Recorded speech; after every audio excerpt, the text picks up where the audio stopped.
Hi welcome back to my channel do to nature food and more. ಈಗ ನೋಡಿ, ಮಾವಿನಕಾಯಿ ತಂದು ಇಟ್ಕೊಂಡಿರ್ತೀವಿ ಮನೆಯೊಳಗೆ, ಅದಂದು ಏನಾದ್ರು ಮಾಡ್ಬೋದು ಅಂತ. ಒಂದೊಂದು ಸಲ ಮಾಡ್ಲಿಕ್ಕೆ ಆಗೋದಿಲ್ಲ, ಉಳಿದ್ಬಿಡ್ತಾವೆ. ಒಂದು ಸ್ವಲ್ಪ ಹಿಂಗೆ ಈ ಹಣ್ಣು ಮುಡಿ ಮೇಲೆ ಹೊಡಿತಾವೆ. ಈ ಹಣ್ಣಾದಾಗ ಏನು ಮಾಡಬೇಕು, ಅವನ್ನ ಚಟ್ನಿ ಮಾಡಲಿಕ್ಕೂ ಸರಿ ಆಗೋದಿಲ್ಲ.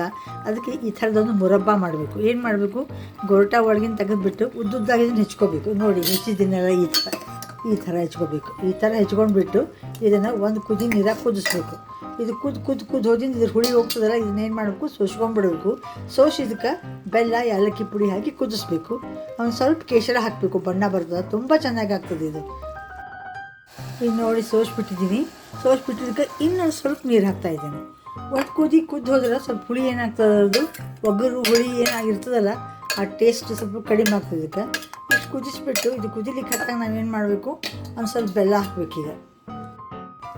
ಈಗ ನೋಡಿ, ಬೆಲ್ಲ ಹಾಕಿ ಕುದಿಸ್ತಾ ಇದ್ದೀನಿ ನಾನು. ಇದು ಚೆನ್ನಾಗಿ ಏನು ಮಾಡಬೇಕು, ಕುದಿದು ಒಂದು ಜಿಬಿ ಅಂತಾರಲ್ಲ, ಒಂದೆರಡು ತಾರು ಸ್ವಲ್ಪ ಬರೋ ತನಕ ಇದನ್ನು ಕುದಿಸ್ಕೊತ ಹೋಗಬೇಕು. ಆಮೇಲೆ ಕೊನೆಗೆ ಇದಕ್ಕೆ ಏಲಕ್ಕಿ ಪುಡಿ ಹಾಕಬೇಕು. ಈಗ ನೋಡಿ, ನಾನು ಕೇಸರ ಮತ್ತು ಏಲಕ್ಕಿ ಪುಡಿ ಇದಕ್ಕೆ ಆ್ಯಡ್ ಮಾಡ್ತಾಯಿದ್ದೀನಿ. ಒಂದು 2 ದಳ ಹಾಕಿದ್ರೆ ಸಾಕು, ವಾಸನೆಯೂ ತುಂಬ ಚೆನ್ನಾಗಿ ಬರ್ತದೆ ಮತ್ತು ಇದು ಕಲರು ಚೆನ್ನಾಗಿ ಬರ್ತದೆ ಅದಕ್ಕೆ. ನೋಡಿ, ಹಾಕಿದ್ದೀನಿ. ಈಗ ಇನ್ನೂ ಸ್ವಲ್ಪ ಕುದಿಬೇಕಿದು. ಇನ್ನು ನೋಡಿ, ಈಗ ರೆಡಿಯಾಗಿದೆ ಮುರಬ್ಬ. ಎಷ್ಟು ಚೆನ್ನಾಗಿ ಆಗಿದೆ, ಕಲರು ತುಂಬ ಚೆನ್ನಾಗಾಗಿದೆ.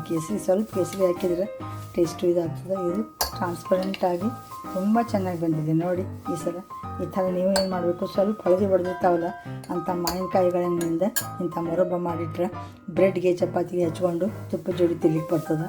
ತುಂಬ ಚೆನ್ನಾಗಾಗ್ತದೆ. Thank you very much.